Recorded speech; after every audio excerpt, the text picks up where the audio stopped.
Филип, второ европско првенство за Македонија. Одиме поискусни, одиме попаметни, одиме да се надигруваме со противници кои што се веќе добро познати за нас. Секогаш имаме високи очекувања, секогаш сакаме да размислуваме победнички и да ја гледаме Македонија во втората фаза. Меѓутоа, може ли Македонија да се надмине себе си и да стигне до втората фаза?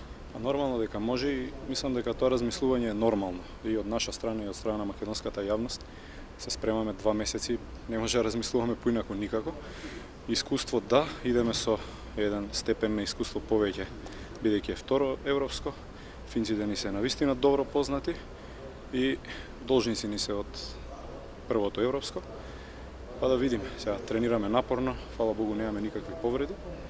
Ќе одиме, ја секогаш не викам да го повториме истиот успех, бидејќи не се пласиравме во нокаут фазата, него да се пласираме, да направиме успех, тоа што треба. На прошлото европско победивме, имавме 2 победи, меѓутоа не тие 2 што треба, сега да ги направиме тие што треба. Обично почнуваме во Грч. Со Финска веќе имаме еден старт лош. Може ли сега да се коригираме? Може ли сега да го победиме страна?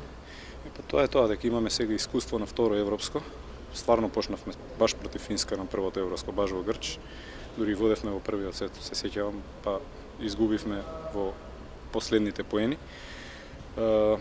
Токму таа победа ќе ни значи многу. Мораме да почнеме, значи мора да се ослободиме од Грчот пред да тргнеме за Финска и мора да ја победиме првата утакмица за да добиеме само доверба, за да потераме првенството до крај како што треба. Имаме ли победничка? Имаме нормално како секогаш.